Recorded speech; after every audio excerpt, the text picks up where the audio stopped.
welcome to Mbino Global Technologies. This is our first video in the series of Java servlets. So I'm assuming you've already installed Java Eclipse and also you have configured it to work with your Tomcat. So I won't go through the configurations, I will just go into the implementations of servlets. So let's go for it. Let's create a new application. So just go to web, dynamic web projects. Let's name our project Java servlets. Java servlets. It's fine right there. Java servlets. So because I don't want to use this, I don't want to save my stuff in that default folder. I've already have. So you can see I've configured Tomcat version 7.0. So I'm not gonna go through the configurations for that. Just click next and just click next. So I'm gonna explain this at the later stage, but then this is just, you see, this is the same name as our application. So this is this directory. You're gonna use this directory to access all the servlets that we're gonna be making in this application. So this is the folder that is gonna keep our static pages or our web.xml configurations. But for now, we're not gonna generate it, so don't take it for now. So since we have created it, so let's just create. Now we didn't create servlets. What we did is to create a project that accommodates servlets. Okay, we did not create any servlet yet. So now just go to Java resources. Here is where your Java files are gonna be stored, and then whatever static pages we're gonna make, they're gonna be saved under web content. So whatever, when we compile our classes, they're gonna be saved at build. So let's just say new. We create a servlet. Let's just name this servlet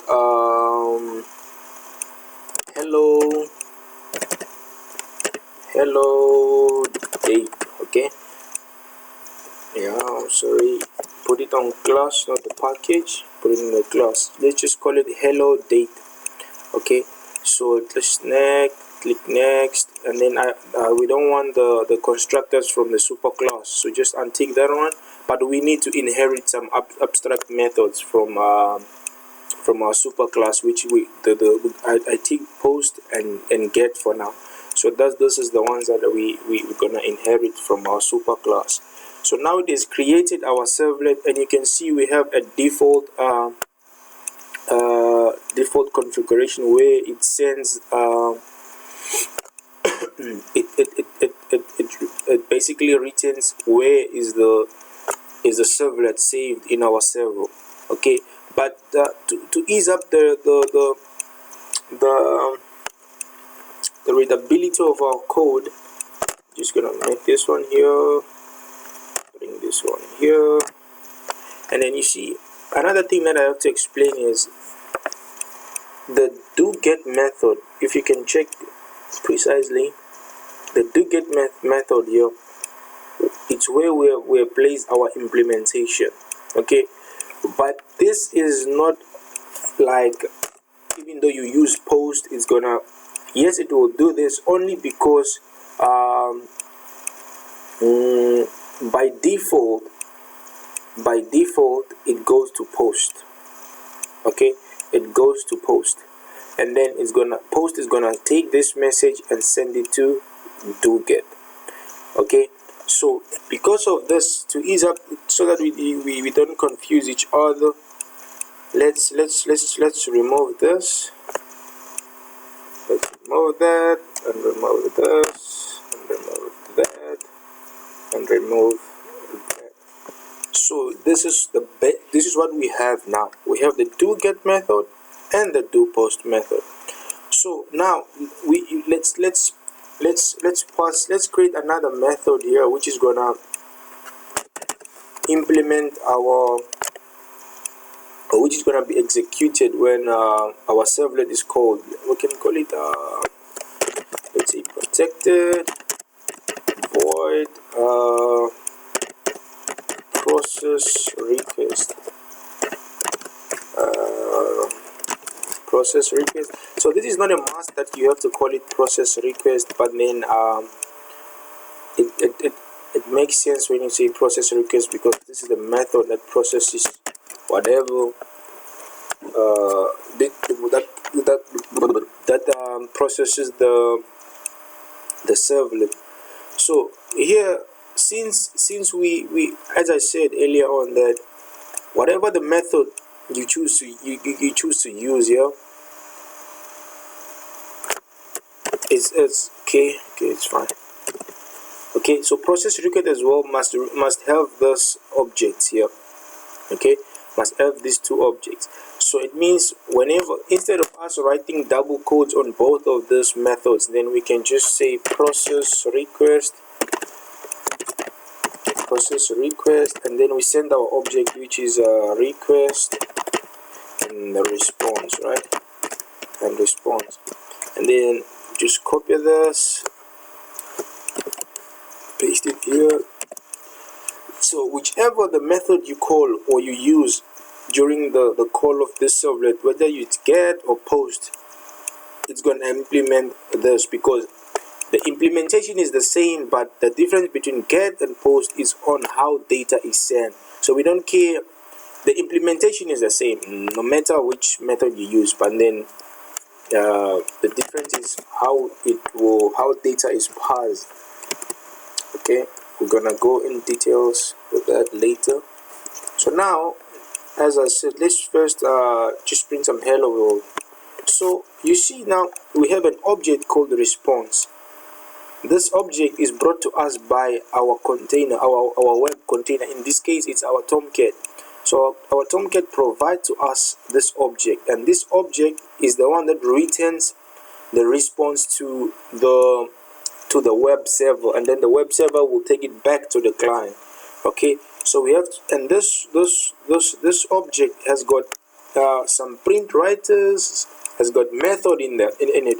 So we have to use those methods which are inside, so that our web server can read from there.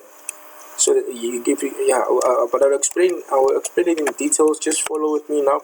So what is it that we have? Okay, print to the response,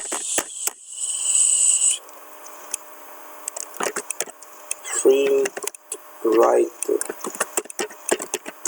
Okay, so how, okay, let's just say print or output to the, makes sense to people who coming from C background. Okay, so let's just say, since we have that object called response, right, we're gonna use this one.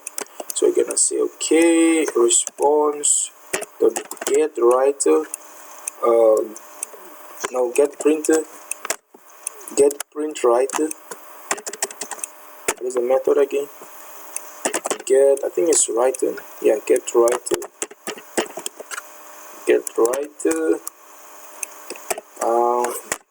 Doesn't need any parameters because it's returning a writer itself. Get writer. Did I spell it right? Let's see. Dot get writer. Okay, I didn't spell it correctly. Dot.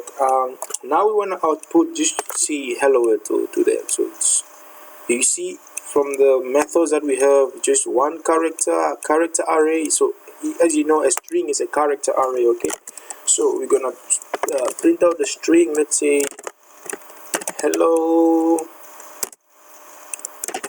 guys, here's Adonis student. Okay, yeah, Adonis is my lecturer, very good guy. What is it saying? Okay, it's because we didn't put the exception for here. So usually print right, our writer here has got some it is prone to exceptions, right? So we want to handle those exceptions so that our program doesn't crash. So let's just hover over here and just add this, right? So it has added this throw exception for it to handle the write exceptions. Okay, let's just save it and then we run it. Okay, we'll just run it on the server. Say okay, choose existing server. As I've installed this one, I'm gonna always use that, and then you can see how that is finished.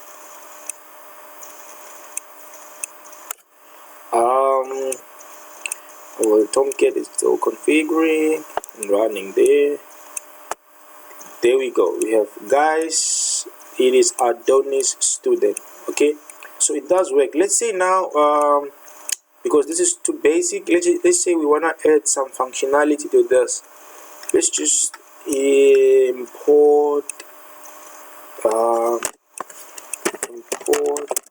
java.time. Yes, not all of the methods. This class called local date. Okay, this class deals with okay, I'm gonna show you from the Java docs its implementation and everything, but for now let's just say we want to append. Okay, hello guys, it is Adonis student. Let's say, okay, let's say hello guys, I'm making this tutorial at okay, and then here we can just put at local date now, and then because this one returns a local date, right? So let's just make it a string, even though it's not gonna complain, but let's just make it a string. To-string method, I think it's to-string. Okay, fine, like that. And then let's just save it and then run it.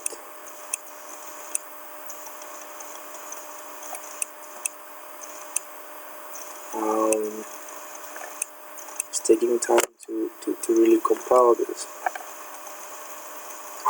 Okay, there we go. Hello guys, I'm making this tutorial at 2019 month 9 on the 24th. Okay, so you can see that we have our servlet has executed this, of which it is a Java method. Okay, of which is found in this class called local date.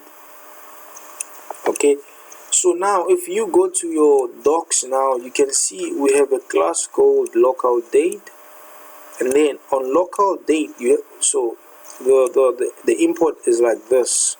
So get familiar, just familiarize yourself with those Java docs. It's very helpful. And then another thing is to interpret this.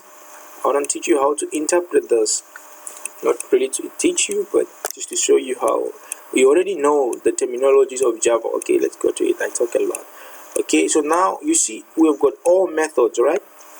So on all method, it's gonna show you all methods that are under this class called local date. Okay, so now, but then you know there are static methods. Static methods are methods that are of that class. They are not methods per instance or per object. Okay, so this method here, it will always be there when you compile your class. This method is already there. It is not created when an instance is made, but then it is there when you load the class. So you see, when we load the class, we have this method called now. So the thing with static methods is when you want to access static methods, you don't make an object. You can just, because they are methods that are available to the class, so you have to access them via the class name, not by the instance. So you see we have now, right? So that's why here we have where is it? We have local date, of which is the base class. Okay, you see, of which is our base class. We didn't create an object for this. We didn't create an object, but then we now access the method. Okay, so if you come here, you see we have instance method. Then this instance method, this ones you have to make an instance of this class so that you can access this methods here. But for static methods, you don't have to. And then on concrete methods is concrete methods, I'm gonna explain it a bit later, but it's like important methods though.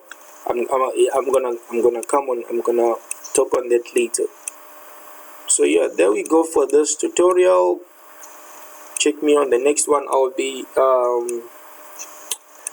talking about saving to a text file.